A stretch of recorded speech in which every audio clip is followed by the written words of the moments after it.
자, 오늘 야곱 시리즈 16번째 회복은 빠를수록 좋다, 이런 메시지입니다. 드디어 이제 이 야곱이 베델로 이제 돌아가는 장면입니다. 세겜에서 사실은 야곱이 밧단 아람 외삼촌 라반의 집에서 머물다가 그의 아내들과 함께 베델로 가기 위해서 일어났죠. 베델로 가기 위해서 이제 자기 외삼촌 집에서 다 정리하고 가족들을 데리고 가는 길이었는데, 아내에게도 베델로 가겠다고 얘기를 했고 또 베델로 가야 될 사람이에요. 근데 가다가 세겜으로 빠진 거죠. 숫곳이라는 곳에 1차적으로 빠졌다가 화려한 도시였던 세겜으로 빠졌습니다. 베델로 갈 사람이 갑자기 세겜에 주저앉아 버린 것이죠. 그게 34장 지난주 얘기였습니다. 자, 거기에서 무슨 사건이 일어나죠? 딸 디나가 성추행을 당하는 집안으로 아주 끔찍한 사건이 일어나고, 또 그 일들 때문에 야곱의 아들 둘이가 칼을 갈아서 그 세겜족에 있는 모든 남자들을 할례받게 하고 다 죽여버리죠. 엄청난 그 대살육극, 학살극을 벌였습니다. 이스라엘 백성으로서 하나님의 그 부름받은 족장의 가정에 큰 이제 오점을 남기게 되었습니다. 그러니까 하나님이 원치 않는, 또 하나님의 인도가 아닌 스스로의 선택에 의해 머물렀던 자리가 바로 세겜입니다. 그곳에서 그가 얻고자 한 것이 많았지만 잃은 것이 훨씬 더 많았죠. 야곱은 계속해서 아마 이 세겜이라고 하는 곳에 좀 더 머물고 싶었던 마음도 없지 않아 있었을 것입니다. 그러나 아들들이 결국은 딸이 그런 일을 당하고 아들들이 이 큰 대형 사고를 쳐서 이 세겜에 더 이상 있을 수 없게 된 거죠, 사실은. 자, 이때 이런 진퇴양난에 빠져 있을 때 하나님이 야곱에게 찾아오십니다. 우리가 야곱 스토리를 보면 아슬아슬한 이 마지막 단계, 아주 절박한 벼랑 끝에 설 때 하나님이 찾아오신 사건을 우리가 보죠. 제일 첫 번째가 베델 사건이고, 두 번째가 버니엘 야복나루의 사건이고, 또 이번에 또 하나님이 찾아오셨습니다. 성경은 야곱 스토리 외에도 극적 반전을 많이 이제 일으키시는 하나님을 보게 됩니다. 야곱의 인생에 늘 업앤다운, 오르락내리락이 참 많이 있죠. 참 풍운하예요, 야곱은. 굉장히 폭풍을 몰고 다니는 이유는 뭐예요? 자기 고집 때문에요. 인간의 고집. 야곱이 참 고집스러움이 있죠. 자기 무리를 믿고 버티다가 이제 벼랑 끝에 쓴 것입니다. 마치 스커스 하는 것 같아요. 외줄타기를 하는데 하나님이 안 받아주셨으면 벌써 끝났죠. 이렇게 하나님이 그때마다 받아주신 것입니다. 줄을 아무리 잘 타도 상대편이 받아줘야 되잖아요. 그 받아주는 손길이 바로 하나님이었습니다. 자, 이제 하나님이 나타나셔서 이 야곱에게 무슨 말씀합니까? 명령하시죠. 1절에 일어나 베델로 올라가라. 거기 거주하며 내가 내 형 에스의 낯을 피하여 도망하던 때에 내게 나타났던 하나님께 거기서 제단을 쌓아라. 여기가 돼요. 베델로 올라가라는 거죠. 이미 야곱이 알고 있었는데 한동안 잊고 세겜에 묻혀 있다가 변을 당하고 나자 하나님이 다시 말씀하시니까 이제 상기가 되는 거죠. 아, 베델, 내가 가야 될 곳이 베델이지. 2절과 3절을 보면 야곱이 순종합니다. 굉장히 빠르게 순종하죠. 아마 이 즉각적인 순종의 배경에 뭐가 있느냐면, 세겜에 살던 날들이 겉으로는 좋았지만 사실 속으로는 불편했을 거예요. 왜? 하나님의 백성이기 때문에. 여러분, 하나님의 백성은요, 겉으로 아무리 세상적으로 잘 나가도 그 마음 안에 진실한 불편이 있어요. 피하기 힘든, 뭔가 편안하지 않는 복잡한 그 내면의 생각들이 있었을 것입니다. 그걸 그걸 밀치고 자기의 삶을 걸어가고 있는데 이제 하나님이 찾아오신 거죠. 사건과 함께 하나님이 찾아오시자 정신이 번쩍 들었습니다. 그리고 그가 하나님으로부터 멀리 떨어져 있었다는 것을 멀리 떨어져 있었다는 걸 이제 깨닫는 것입니다. 자, 여러분, 그러면서 그가 이제 순종을 이제 하게 됩니다. 자, 그런데 베델로 가기 위해서는 그냥 막 갈 수가 없어요. 선결되는 조건이 몇 가지 있었습니다. 야곱은 자신뿐만 아니라 자신의 모든 가족들에게 이제 명령하죠. 우리가 하나님의 말씀에 순종해야 되는데 베델로 가기 위해서 세 가지가 선행되는 조건이 있습니다. 첫 번째는 이방 신상을 버려라. 두 번째는 정결하게 하라. 세 번째는 의복을 받고 입으라. 자, 이전의 모습 그대로 베델로 갈 수는 없죠. 정리해야 될 것이 있었습니다. 야곱은 가족들 안에 많은 신상들, 이방 신상들이 있다는 걸 알고 있었던 거죠. 이전에는 이걸 몰랐어요. 그냥 묻혀 지나갔는데 이제 이게 있다는 걸 깨닫는 것입니다. 여러분, 이 외삼촌 라반의 집에 나올 때에 이 야곱은 그 라헬이 그 아버지의 신상인 드라빔을 숨겨 나왔죠. 그게 우상입니다, 우상. 또 세겜성에서 약탈한 신상들이 있고 또 야곱의 종들이 가지고 있었던 신상들. 그러니까 우상을 그냥 한껏 끌어안고 있었던 것입니다. 그런데 야곱은 그동안 못 본 척했고 자신도 이미 우상 숭배 아래에 있는 것이죠. 그런데 그런 것들이 문제가 된다고 생각하지 않았던 것이 영적인 그런 태보인 것입니다. 자, 영적인 침체 가운데 하나님을 떠나온 세월만큼 정리해야 될 게 굉장히 많았던 겁니다. 지금 야곱이 하나님의 백성이지만 세상 속에서 세상 사람들과 전혀 다를 바 없는 모습으로 살아가는 거죠. 정리되지 않은 것들이 너무 많은 겁니다. 그런데 이제 이 베델로 돌아가려고 하니까 정리해야 될 게 너무 많은 거죠. 여러분, 우리가 진짜 제대로 지금도 신앙생활을 하려고 하면 정리해야 될 것들이 많아요. 그리고 그것이 오래된 사람은 정리할 게 너무 많아요. 자, 오늘 야곱이 이제 그 정리하는 작업이 4절에 나옵니다. 그들이 자기 손에 있는 모든 신상들과 자기 귀에 있는 귀고리들, 이 귀고리들은 이것도 신상들이에요. 거기에 뭔가를 다 아로 새겨놓고 일종의 우상들입니다. 그것을 야곱에게 다 주었습니다. 그리고 야곱이 그것들을 세겜 근처 상수리 나무 아래에 이제 파묻어 버렸습니다. 자, 왜 우상을 버려야 되느냐면 이 우상이라고 하는 것은 굉장히 강력한 겁니다, 여러분. 이스라엘의 역사 속에 끊임없이 이스라엘이 실패했던 이유가 뭡니까? 이 우상 숭배잖아요. 우상 숭배를 왜 하나님이 그렇게 강하게 반대하십니까? 십계명에서도 우상을 만들지 말라는 거예요. 나 외에 다른 신을 섬기지 말라. 여러분, 이 우상이라고 하는 것은 우리의 마음을 빼앗는 것입니다. 우리의 시선을 완전히 다른 곳으로 돌려놓게 만드는 힘. 그 우상은 우리를 지배하는 거죠. 우리를 지배하는 것입니다. 이 우상이라고 하는 것은 요즘은 뭐 눈에 보이는 이런 것들이 아니에요. 그런 우상보다 우리의 마음 안에 있는 우상이 우스운 것입니다. 우리의 마음 안에 우리를 지배하고 있는, 우리의 마음을 점령하고 있는 것들. 우리의 마음을 점령하는 어떤 것이 있으면 이제 하나님은 뒷전으로 밀려나게 되죠. 점점 그 우상을 섬기면서 하나님에 대해서 무관심해지고 등을 돌릴 것입니다. 우상은 끊임없이 우리 안에 생겨나죠. 여러분, 없앴다고 끝이 나는 거 아니에요. 끊임없이 우리 안에는 우상이 일어납니다. 이게 단호하게 그것을 정리하고 앞으로 나가야 되는데 이 우상 숭배의 문제가 그렇게 간단하지 않았다는 거죠. 그래서 우리의 마음 안에 교묘하게 얽혀져서 우리의 생각과 우리의 마음과 우리의 그 중심에서 사로잡고 있는 어떤 지배하는 개념인 것입니다. 그래서 이 우상을 제거하지 않는 동안에는 하나님과의 관계가 정상적으로 이루어질 수가 없습니다.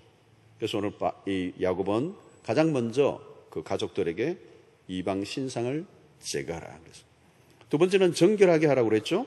세겜에서 더러워진 몸과 마음을 깨끗하게 해야 될 필요가 있으면 정결 의식을 이제 행해야 되는 거죠. 이것은 여러분 하나님의 백성들이 끊임없이 명령하는 수행이에요. 정결하게 하는 작업, 자신을 정결하게 하라. 우리가 하나님 앞에 나아가기 위해서 끊임없이 정결하게 하는 작업이 필요합니다. 그래서 우리 기도 가운데 늘 회개 기도가 있죠. 늘 죄를 주님 앞에 고백하고 죄 씻음을 받는 이 보혈의 은혜가 필요한 것입니다. 세 번째 뭡니까? 너희의 의복을 받고 입어라.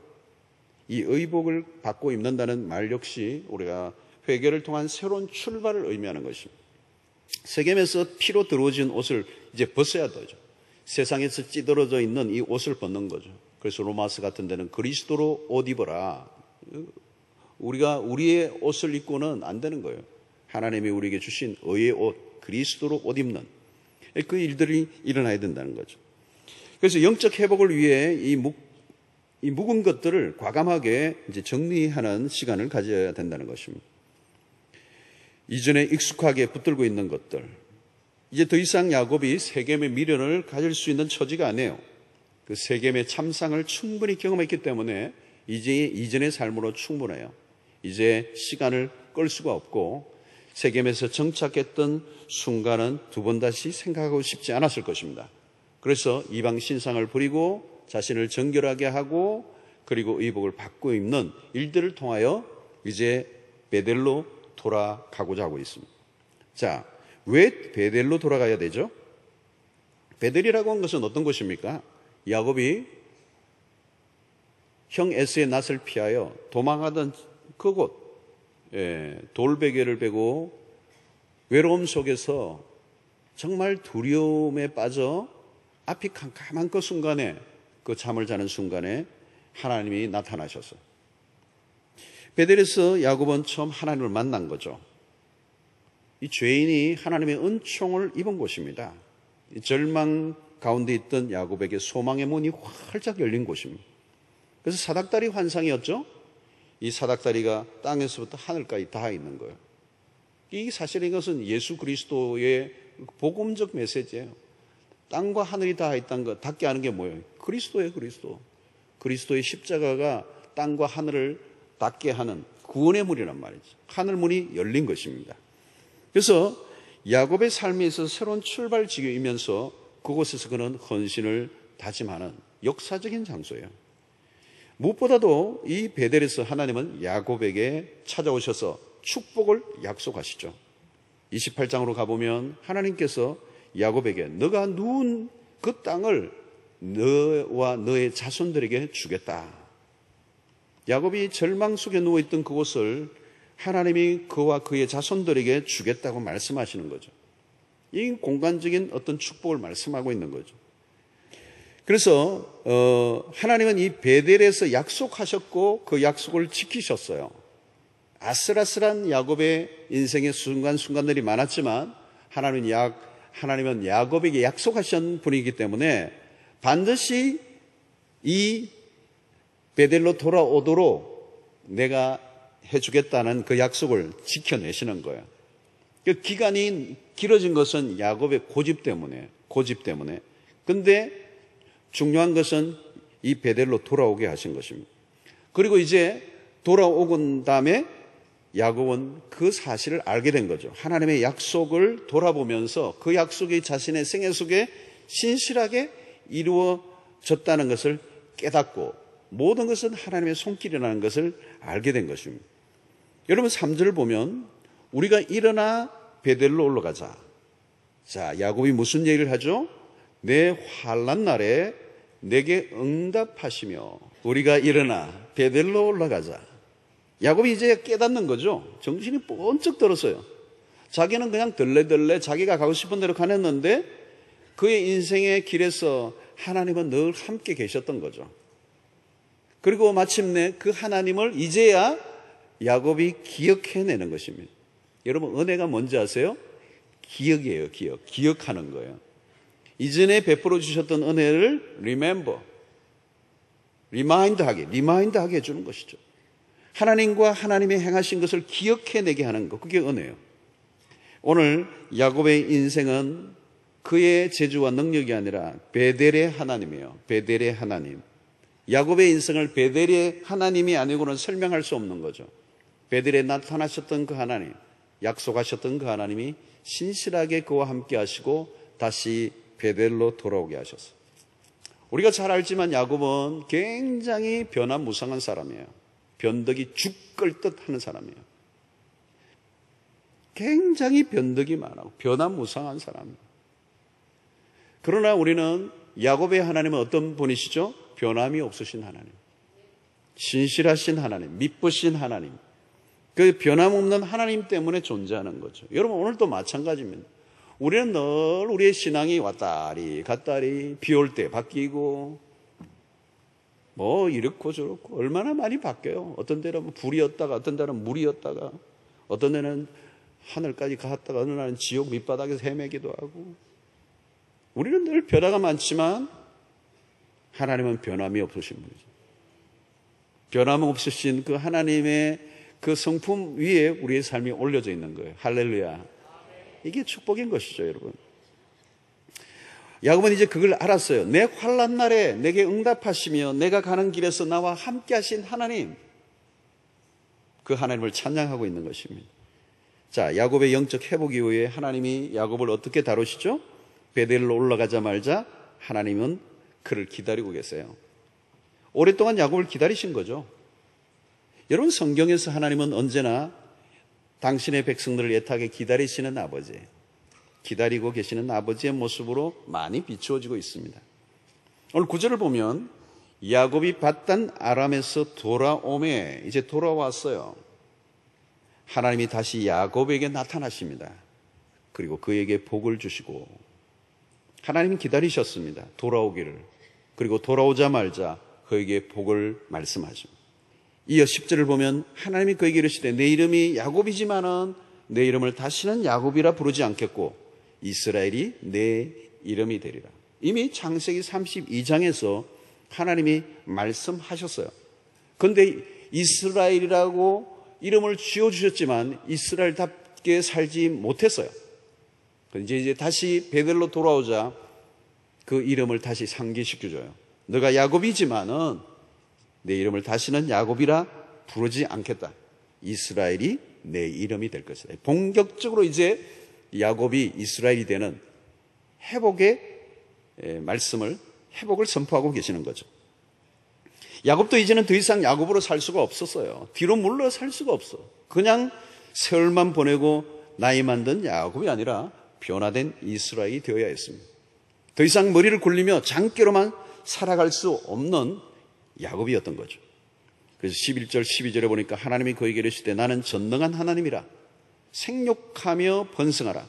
한 백성과 백성들의 총회가 내게서 나오고 왕들이 내 허리에서 나오리라. 내가 아브라함과 이삭에게 준 땅을 내게 주고 내게 내 후손에게도 그 땅을 주겠다.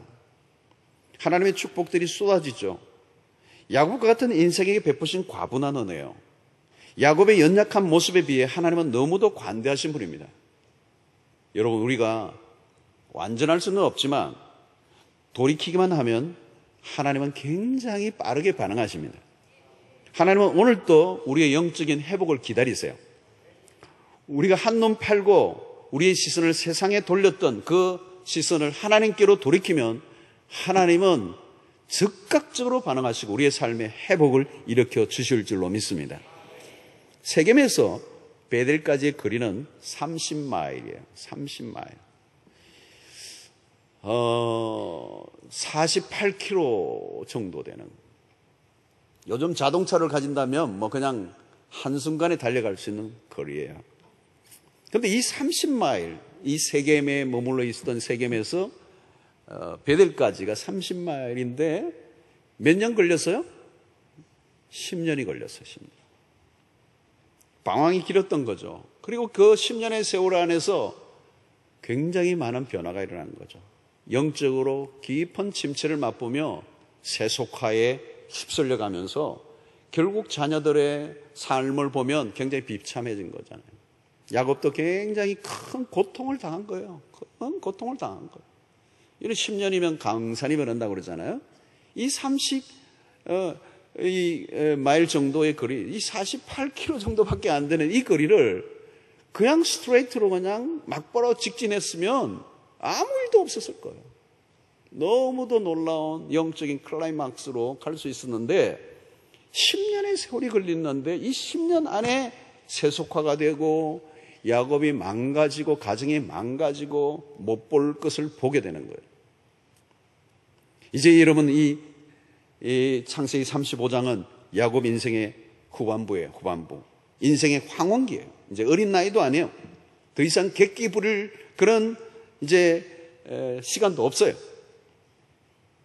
그동안 자신의 삶을 스스로 끌어오려고 했지만 역부족이었습니다.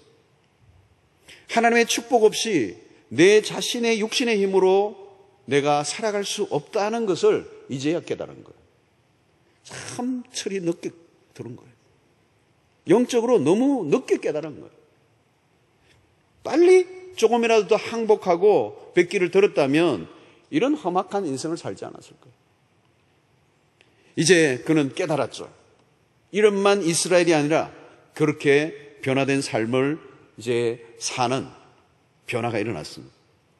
여기서 우리는 뼈아픈 교훈이 있죠. 하나님은 우리의 삶에 방황이 전혀 없을 수는 없지만 빨리 끝이 나기를 바라신다. 빠를수록 좋아요, 여러분. 영적인 방황을 오래 할 이유가 없어요. 세겜에서 물러나 있는 동안에 무슨 일이 일어났는지 우리는 잘 알아요. 영적으로 후퇴한 시간에 야곱의 인생에 어떤 일들이 일어났는가를 우리는 잘 알아요. 여러분, 우리가 영적으로 자라지 않고 머뭇거리는 동안에 어떤 혹독한 대가를 치를 수 있을지 아무도 모르는 거예요. 여러분, 세겜과 베델의 시간은 가능한 빠를수록 좋아요. 영적 회복은 빠를수록 좋다는 거죠. 야곱은 처음 베델에서 두 번째 베델로 다시 돌아오기까지 너무도 멀고 먼 그리고 험한 길을 돌고 돌았습니다. 여러분, 스스로 돌이켜 베델로 돌아가는 삶이 복된 것이죠. 축복은 내가 스스로 얻는 게 아니에요. 하나님의 약속된 자리로 돌아가면요, 저절로 풀리게 되어 있는 거죠. 그래서 오늘 7절에 그가 거기서 제단을 쌓고 그것을 엘베델이라 불렀으니 이는 그의 형의 낯을 피할 때 하나님이 거기서 그에게 나타났음이더라. 드디어 야곱은 그가 있어야 할 곳에 도착했습니다. 아니니 하나님이 그를 이곳으로 이끌어 주신 거죠. 다만 야곱의 고집으로 인해 좀 늦어진 것이 아쉬움으로 남습니다. 자, 이 땅을 살아가는 우리 모두의 삶은 야곱과 매우 흡사합니다. 우리는 어디에선가 출발했고 어디로 가고 있어요. 순례자들이에요. 야곱의 삶 속에서 우리 자신을 조명해보면 하나님의 청명한 음성을 들을 수 있습니다. 여러분, 누가복음 15장의 탕자의 출발지가 아버지의 집이고 독착지가 아버지의 집인 것처럼 야곱의 출발지가 이 베델이었어요. 그리고 그의 최종적 목적지도 베델이에요. 하나님이 우리를 처음 불러주신 그 아버지, 우리를 구원하신 그 하나님, 우리의 인생의 마지막 최종적인 파이널 결론도 그 아버지의 품으로 돌아가는 것입니다.